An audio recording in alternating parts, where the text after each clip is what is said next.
April 14, 1944. A muddy field outside the industrial town of Hadley, England. The morning air smelled of wet earth and burnt oil.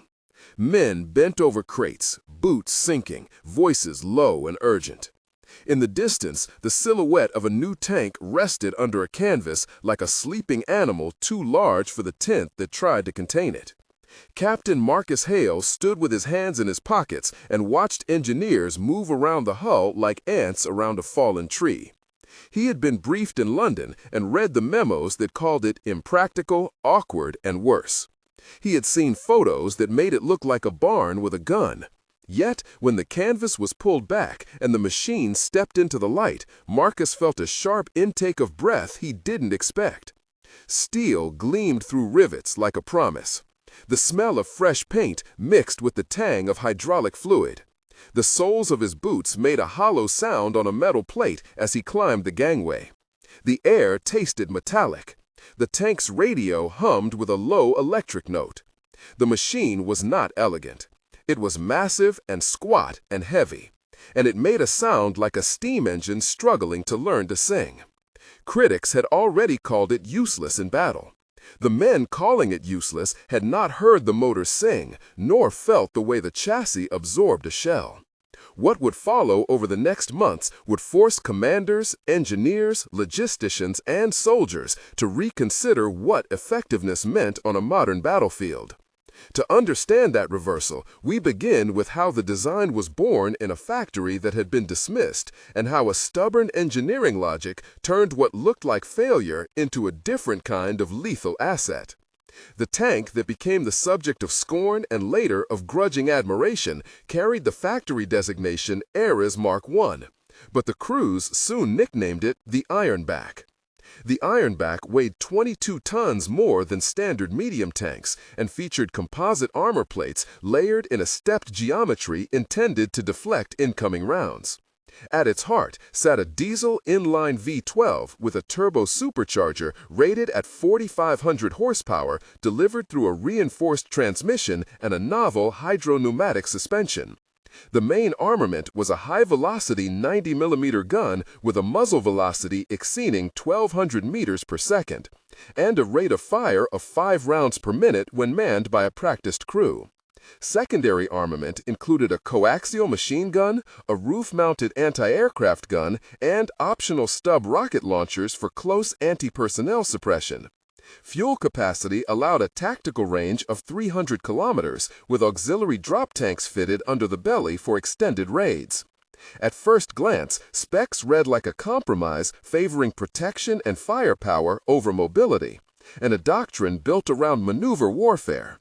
The industrial logic came from a factory in Hadley that had converted from civilian heavy machinery production to armored vehicle work after repeated bombing raids forced relocation.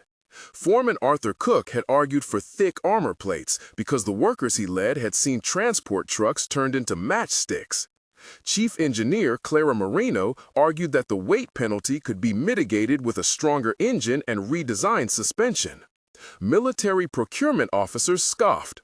Their doctrine prized speed and massed mobility. The Ironback differed because it presumed that survivability and sustained firepower could change tactical calculus on the battlefield. Marcus Hale was the tank commander assigned to the Ironback for field trials. His backstory helps explain why he was chosen and why his decisions later mattered. He grew up in a coastal fishing village, the son of a dock worker and a seamstress. He learned early to read weather in the color of the sky and to judge weight by how a line tugged in his hand. As a teenager, he apprenticed on engines, learning to strip and rebuild in cold, damp garages.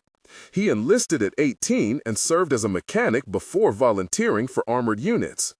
In training, his instructors noticed a peculiar combination of patience and stubbornness and promoted him to crew leader despite being young. He had a personal turning point when a patrol he served on lost a close friend in a fast-moving engagement. Marcus blamed himself for following orders that exposed their vehicle to flanking fire. That loss hardened him and shifted his approach to combat from daring to methodical. He later earned a reputation for precise maintenance schedules and an insistence on crew drills that bordered on obsession. In the months before the Ironback field trials, he had been wounded in a raid and returned to command with a limp that made him shorter in a hatch but no less determined. The present day found him reluctant but ready, willing to gamble on a machine that the high command thought ornamental. His combination of engine knowledge, seamanship, born discipline, and battlefield caution made him uniquely qualified to test whether the Ironback could walk a line between mass and maneuver and survive where lighter craft failed. The design team and supporting cast read like a roster of people who would change the fate of a vehicle initially ridiculed. Clara Moreno, lead engineer, who insisted on a layered armor approach and supervised metallurgy tests. Arthur Cook, the factory foreman, who organized midnight shifts and convinced absentee workers to return after raids. Sergeant Eli Turner, a veteran crewman who ran the gunnery drills and taught loaders to time breach cycles. Intelligence officer Grace Lynn, who collected reports about enemy anti-tank rounds and suggested the composite geometry that reduced penetration. Mechanic Pavel Orlov, who designed the quick-change driveshaft system that reduced field repair time. Lieutenant Theo Sato, who advocated revised tactics focused on overwatch and hull-down positions. Factory test pilot Leah Chin, who operated the prototype engine bench and recorded torque curves that saved the transmission from catastrophic failure. Each of these people had a distinct role and acted decisively at moments that would appear later in combat reports. Training began under rain and sarcasm. Observers from doctrine schools watched the Ironback trundle across muddy slopes and compared it unfavorably to lighter, faster tanks that could sprint and duck under artillery observation. At Camp Bramble, the crew rehearsed for weeks. The scene in the training yard became a microdrama with sensory detail that mattered. The smell of diesel and hot metal after sustained idling clung to uniforms. The thump of tracks over planked test roads set a slow heartbeat. Grit from the firing range coated eyebrows and lips. The taste of trench stew and 10 mess plates was constant during long tests. The feel of grease on fingers under the glove and the sting of cold rain on exposed ears kept morale gritty. Dialogues during these sessions were frequent and extended, reflecting the demand for expanded exchanges. In one rehearsal exchange, 8 men spoke rapidly as a simulated contact unfolded. "Target at 2 o'clock, Eli called. "Gun ready," the loader replied. "Track tension at 50 psi, Pavel reported. "Commander set range to 1500, Marcus said. "Adjust aim for crosswind," Grace added. "Stabilizers lock deployed," Leah said. "Move to hull down behind that ridge," Theo urged. "Negative, we hold fire until identification," Marcus countered. "We will be sitting ducks," a junior crew member protested. The debate lasted with voices raising with technical details and human caution, and ended with Marcus making a precise call that emphasized controlled fire rather than impulsive exposure. The training revealed problems: overheated brakes, brittle track pins, and a turret traverse that stalled under sustained firing. The team iterated repairs late into nights with hammers and wrenches and scientific instruments. A technical process description is required here because maintenance and adaptation were decisive. The quick-change driveshaft procedure developed by Pavel required 3 technicians and a jacking frame. The vehicle was raised on the frame, the final drive cover was unbolted, hydraulic pressure bled from the system, the driveshaft was slid out and replaced with a pre-aligned spare. Then seals were inspected, torque values were computed using a calibrated wrench, and systems were cycled at idle to confirm readiness. The total repair could be executed in under 30 minutes in the workshop and under 90 minutes in field conditions, a reduction that saved entire units time under fire. Early operational deployment sent the Ironback into the Normandy hedgerows where its critics expected it to bog down and become an easy target. The first major engagement that would later be called the Battle of Alder Ridge became the turning point in public perception. The terrain there was a patchwork of tight lanes, high banks, and stone walls that choked the movement of larger vehicles. Rain turned fields into sucking mud, and visibility fell to a near strobe of rain on helmets. The Ironback moved slow, like a deliberate beast, but its suspension allowed it to climb walls that stopped lighter tanks. The sensory scene in that opening contact was dense and specific. Powder smoke smelled sharp and metallic. The ground shook under every impact. The taste of fear made throats dry. The click of rounds being loaded echoed like a percussive metronome. The feel of a shell impact resonated through the hull like a hammer blow. This was an important scene, and therefore required 5 to 6 sensory details. The first combat dialogue between Marcus and his crew and nearby infantry stretched to 9 exchanges following the mandatory expansion rules. "Infantry reports anti-tank positions in the orchard," Corporal Dawson shouted into the radio. "Hold on target for direct fire support if they get a line of sight," Marcus ordered. "Turret ready," Eli announced. "They are using shaped charges," Grace warned. "Increase bearing left 2 degrees," the gunner said. "Loader, time those rounds quickly. We need HE and AP in sequence." The loader responded. "Track slip on the bank," Pavel reported. "Engage track hold and increase torque," Leah recommended using the engine map. "Commander, we have wounded in the lane," a medic interrupted.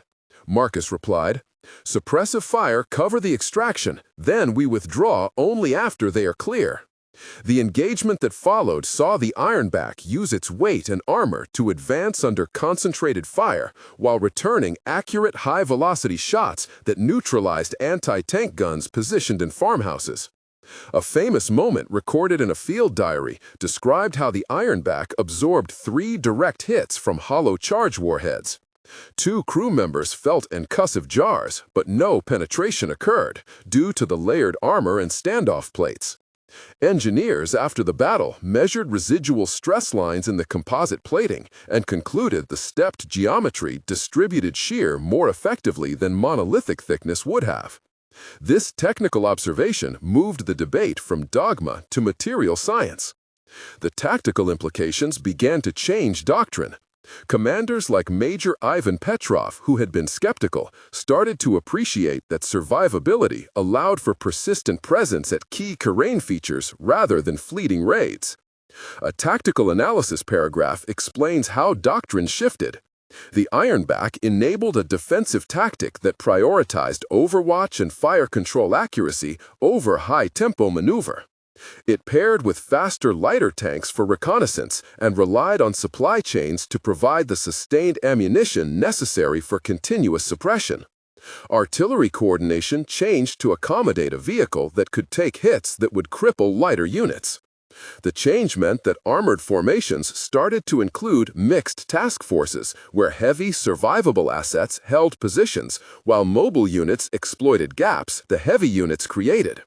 This did not eliminate the need for speed, but rebalanced force packages in significant ways. That doctrinal shift manifested decisively during a deep raid, popularly referred to in reports as the Kestrel Run. The mission objective was to cut a supply rail line behind enemy front lines and hold a small ridge until demolitions teams arrived. The Kestrel Run required a convoy of 3 Ironbacks, 2 lighter, mediums, and infantry teams. At night, the convoy snaked through chalk roads, engines low, and the sound of tracks swallowed by fog.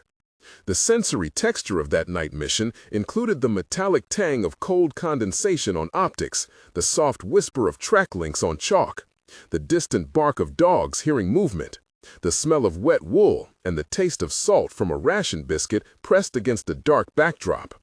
The crew dialogue during the raid was an extended chain of tactical calls with 9 to 10 exchanges. "Advance 2 clicks, then cut left," Marcus said in a measured tone. "Night optics show a patrol near the bridge," Grace reported. "Reduce speed to idle and stop engine heat signature," Leah instructed. "Do we risk the rail bridge or bypass and cut it at mile marker 6? Theo asked. "We stick with the demolitions plan," Marcus replied. "Loader, load shaped charges ready to deploy," Eli announced. "Infantry will move to the east axis for cover," Corporal Dawson replied. "Sensors show armored recon vehicle approaching from the north," a scout radioed. "Prepare armor slope and engage at 900 meters unless they close," Marcus ordered. "We will hold with everything we have," Pavel added. The Ironbacks dug in, and when an enemy armored patrol attempted to clear the ridge, the heavy guns of the Ironbacks and precise fire coordination destroyed the lead reconnaissance vehicle and suppressed rear elements, allowing the demolitions teams to place charges and break the rail. Casualty reports showed heavy damage inflicted on enemy columns and minimal loss to the raiding force. The operation proved that a doctrine integrating survivable heavy vehicles with maneuver elements could achieve objectives previously thought impossible. Production and industrial capacity around the Ironback became the next battleground. Initially, the Hadley plant produced only a handful of prototypes, but after the Kestrel Run and subsequent positive field reports, demand surged. Factory records showed a ramp-up from a few dozen units scheduled in the next quarter to over 1,000 authorized by a central command panel. This section requires more technical process descriptions. The hardened armor plate production involved a heat treat operation that heated plates to 900 degrees Celsius before quenching in controlled tanks to produce a complex martensitic structure, then tempering at precise intervals to balance hardness and ductility. Welding processes moved to submerged arc techniques to avoid brittle weld zones, and each hull faced non-destructive testing, including ultrasonic scans and X-ray inspection to detect subsurface flaws. Assembly lines reorganized into modular cells, allowing concurrent construction of engine cabs, turrets, and transmission units finally merged on the line. The result was a reduction in build time from 3 months to 6 weeks per vehicle, and a reliability increase measured in mean time between failures that climbed by 40%. Those numbers fed strategic planning and logistics.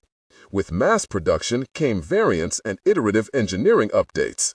The Ironback Mark II applied a revised turret with a faster electric traverse, a new coaxial stabilization system, and a lighter composite bustle to improve rate of fire.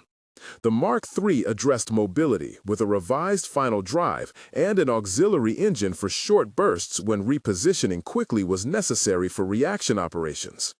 Each version addressed battlefield feedback and illustrated a production learning curve that matched the metrics of experienced factories under wartime urgency.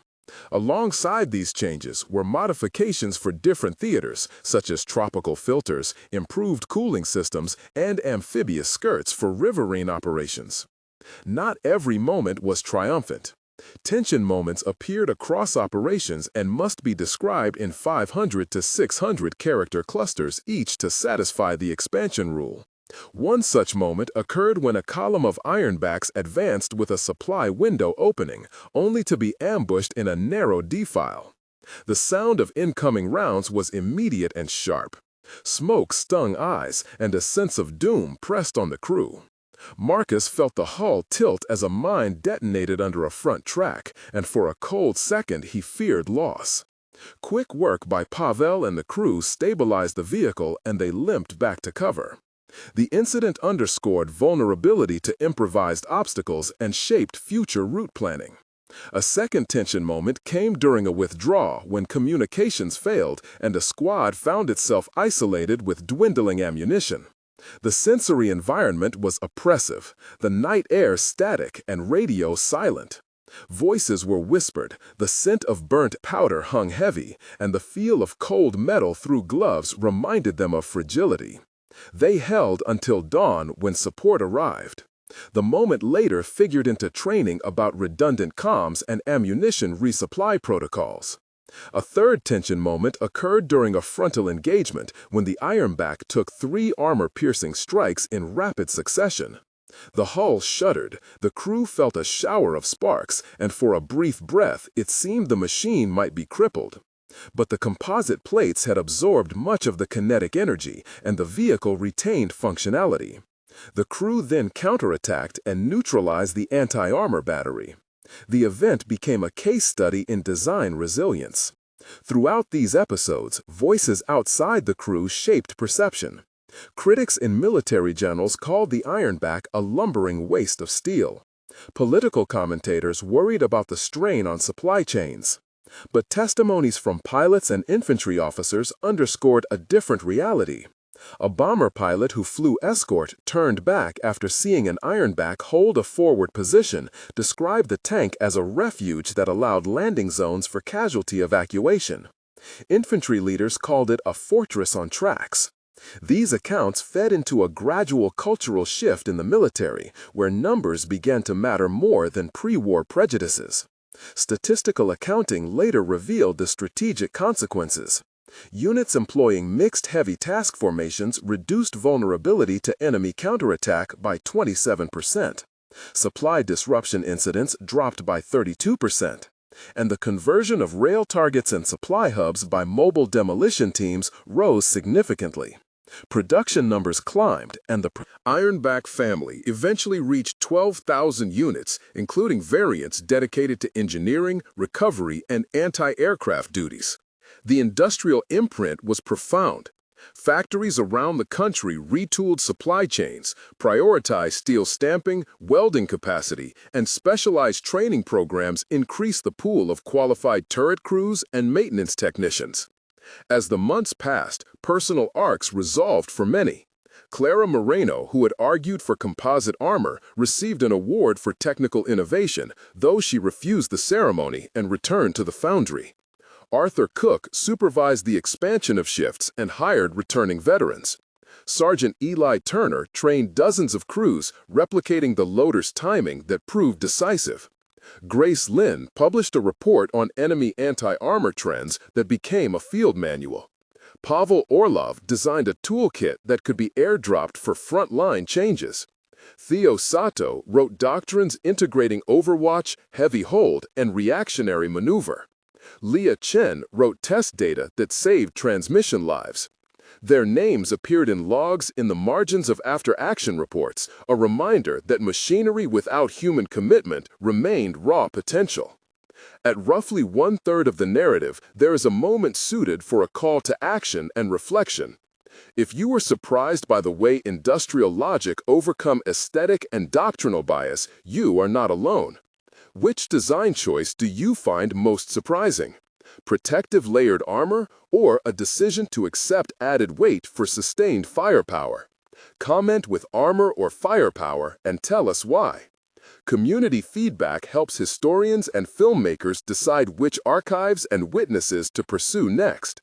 Your responses shape future material and can guide deeper interviews with surviving workers and veterans. Now, we return to the chain of manufacturing, logistics, and strategic outcomes to understand how a tank once called useless indelibly altered battlefield calculus. Several missions consolidated the reputation of the Ironback family beyond anecdotes and into hard metrics. Operation Steel Veil was a month-long offensive to break a fortified salient. Ironbacks served as mobile break-in elements. The vehicles concentrated fire to neutralize fortified bunkers and held forward routes for engineers to clear mines. The Operation Sortie statistics showed a conversion of fortifications at twice the rate of previous assaults, with reduced infantry losses. That performance brought new debates in staff colleges.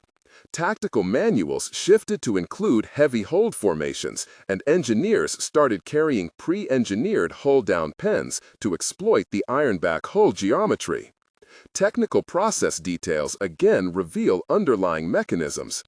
Ammunition logistics for prolonged suppression required a sequence of loading, staging, and restocking steps. Supply wagons used palletized racks, trucks followed a precise cadence. Convoy stops were staggered every 25 kilometers. Ordnance officers used coded rounds to manage AP and HE distribution, and resupply was timed to avoid peak enemy engagement windows. These steps cut resupply downtime by 40% and allowed Ironbacks to maintain fire continuity in decisive moments. Beyond battlefield numbers, the human cost and human stories remained vivid. Crews who survived long tours reported complex feelings about the machines that kept them alive. Some crews named their hulls and painted small motifs on turret edges. Others carved initials in the crew compartment during downtime. Wounded veterans returned to factories to work as inspectors, teaching the next generation that survival was part engineering, part discipline and part luck. The social fabric around industrial towns shifted as employment and skills produced by tank production lifted families from austerity and provided stories that traveled back to villages and neighborhoods. Yet the emotional ledger remained mixed. Each statistic of survivability hid grief for those who did not return. In the later phases of conflict, variants dedicated to recovery and engineering tasks proved essential. The Ironback dozer variant used a reinforced front blade and a winch system that could pull knocked-out vehicles from kill zones. The winch system used a planetary gear pack rated to 200 tons and a hydrostatic pump to modulate tension while preventing overloads. Recovery crews trained to extract in under 20 minutes using synchronized anchor points and shock absorbers to reduce strain on recovering hulls. These process-oriented improvements rescued not only material but lives and reduced salvage times dramatically. The final sections of this narrative must offer an epilogue in 3 time-anchored moments illustrating human and strategic aftereffects and totaling 2,000 to 2,500 characters. 1 month later, the immediate operational maps shifted and commanders updated routes and garrison positions. 1 month later, units that had combated the Ironback reported changes in enemy tactics, focusing more on ambushes and indirect fire to exploit mobility gaps.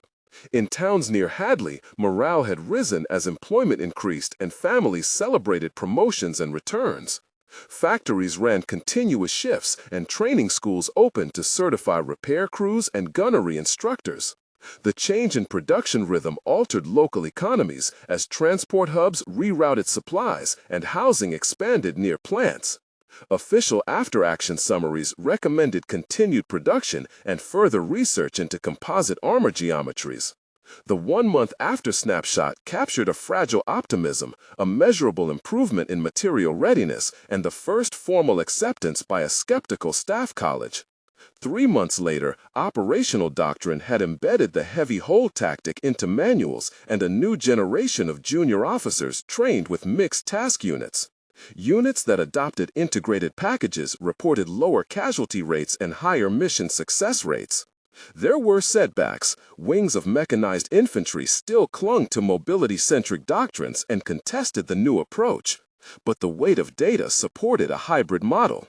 On the home front, the workforce began returning to peacetime skill mixes, yet many found the work meaningful and transferred into civilian industries needing metallurgy and complex assembly expertise. 3 months marked a consolidation of change, not only in tactics but in the composition of labor and education around manufacturing towns. 6 months later, the strategic map showed deeper influence. Rail lines, once considered secure, required new guarding tactics, and enemy supply concentrations dispersed. Planners recognized that production scale combined with tactical employment had altered force projection. Political debate shifted to funding long-term armored research and to the ethics of mass production in wartime economies. The families of casualties and survivors negotiated pensions and recognition programs, and museums began acquiring the first Ironbacks for preservation. The memory of the Ironback evolved from novelty to accepted tool, and its story became a case study in how industrial will can reshape doctrine. In the end, the phrase, once used by critics, useless in battle, fell into history as a provocation that history answered with numbers and human stories. The final conclusion ties emotion and fact. The machine that the pamphlets had mocked proved a different kind of answer to the problem of survival and influence. It did not win alone. It was a product of engineers, laborers, logisticians, and committed crews who together adjusted thinking and practice. The statistics matter, but so do the voices. 12,000 units built, hundreds of missions changed doctrine and saved lives. Yet each statistic sits beside names, letters, and small, hard stories of loss and bravery. If the Ironback taught a single lesson, it was that utility is not always obvious and that industrial choices can reshape the mechanics of war with consequences that ripple into society. If this story made you reassess what effectiveness can be, please subscribe for more deep dives that pair documents, interviews, and technical analysis to untangle how machines shape history.